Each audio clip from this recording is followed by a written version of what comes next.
90% से ज्यादा मतदान हुआ है पहले चरण के चुनाव में। आपको नहीं लगता ये इसी वजह से, क्योंकि लोगों के अंदर डर नहीं था? इस बार सेंट्रल फोर्सेस की तैनाती की वजह से लोग अपने आप को महफूज फील कर रहे थे और बाहर निकले बड़ी संख्या में वोट करने के लिए। श्वेता जी, देखिए जो पहले चरण में जो वोट हुआ है 93% वोट हुआ है।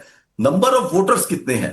नंबर ऑफ वोटर्स को आप उसके साथ देखिए कि पिछली बार जो चुनाव हुआ था उस समय कोरोना की महामारी थी, उसके बाद में आबादी बढ़ी है, लोगों के फॉर्म भी बढ़े हैं, उसके बावजूद 25 लाख लोगों ने ज्यादा वोट दिया है। 27 लाख लोगों के नाम इन्होंने काट दिए, तो अच्छी बात है कि मतदान ज्यादा हुआ है। लेकिन स्वयं प्रकाश जी, मैं बाकी मेहमानों के पास चलती हूँ, मुझे एक आखिरी बात आप बताइए। जिस तरह की भाषा का इस्तेमाल किया जा रहा है कि हम काट देंगे, आपके प्रवक्ता कहते हैं कि भाग नहीं पाओगे, भागोगे तब भी कहीं भी छुप जाओ, आपको बीजेपी वाले बचा नहीं पाएंगे, हम FIR करेंगे। जहांगीर खान कहते हैं कि CRPF को हम हवा में उड़ा देंगे। ये भाषा आपको सही लगती है?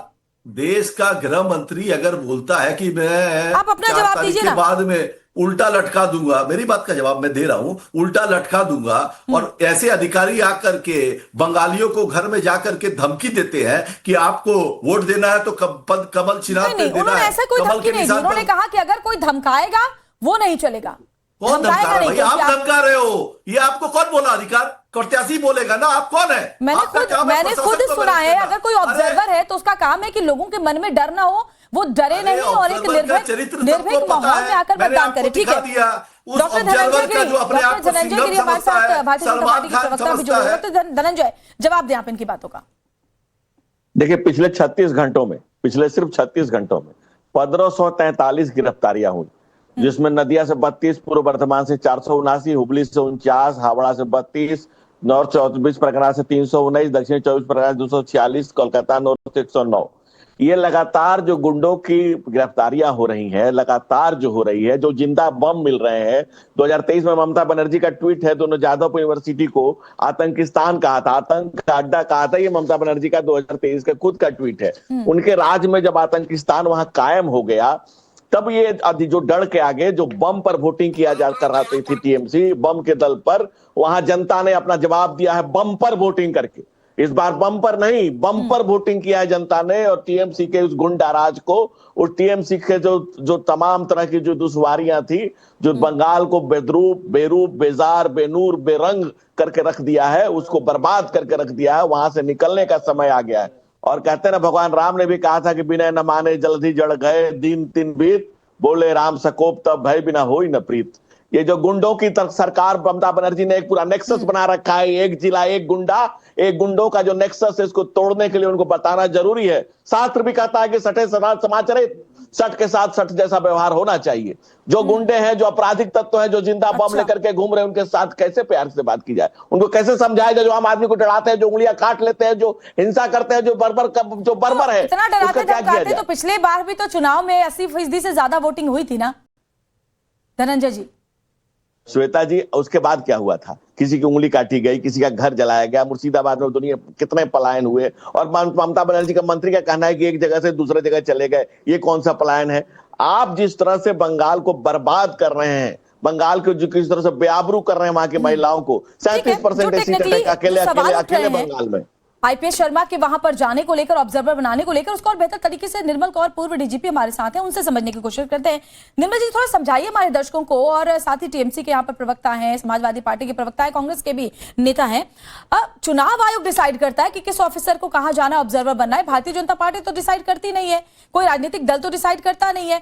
उस जगह की संवेदनशीलता को देखते हुए, वहां के हालात और हिंसा को देखते हुए, इस तरह की जो ऑब्जर्वर बनाने की प्रक्रिया है वो पूरी की जाती है। इसको आप किस तरह से बताएंगे ताकि जो सियासत इसको लेकर हो रही है उसको और बेहतर तरीके से समझा जा सके?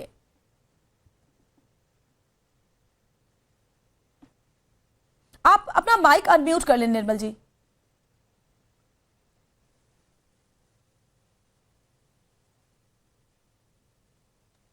जो भी ऑब्जर्वर अपॉइंट होते हैं वो राज्य के बाहर के ही हमेशा होते हैं। नियमानुसार ना तो उस राज्य के निवासी हो सकते हैं, ना उस काडर के हो सकते हैं, और वो बाहर से ही होते हैं। तो ये कहना कि क्योंकि यहाँ ये कर रहा है और उसको मतलब इस तरह का इशू बनाना, जैसे जहांगीर साहब के शब्द जो अभी आप ही के उसमें सुन रहे थे, धमकाने वाले शब्द, वो तो एक अनुशासित पुलिस ऑफिसर है, वो गए ऑब्जर्वर बन के अपना काम कर रहे हैं।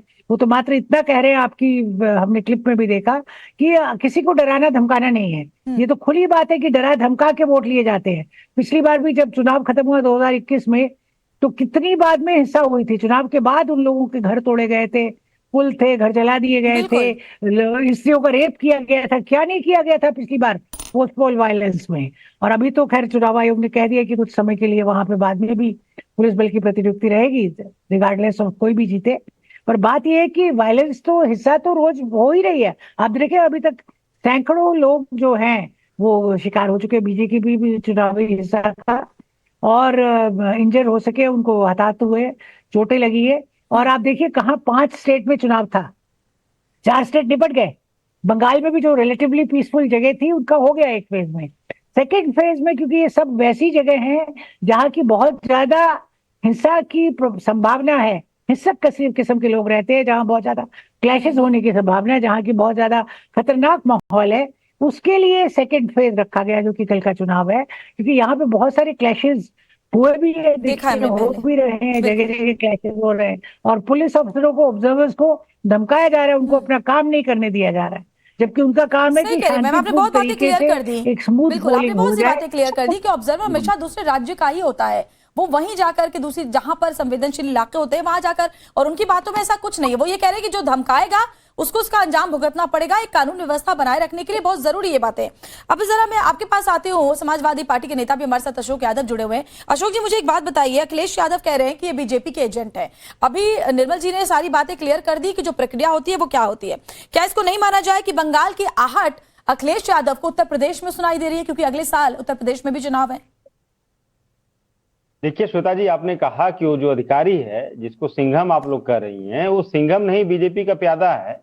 और जो आपने कहा कि वो डराने धमकाने वालों को डरा धमका रहे हैं, तो ये गलत बात है। वो पश्चिम बंगाल की जनता को धमका रहे हैं कि ताकि वो टीएमसी को वोट न करे, भाजपा को वोट करे। पूरा वहां पर ऐसा कहाँ देखा आपने?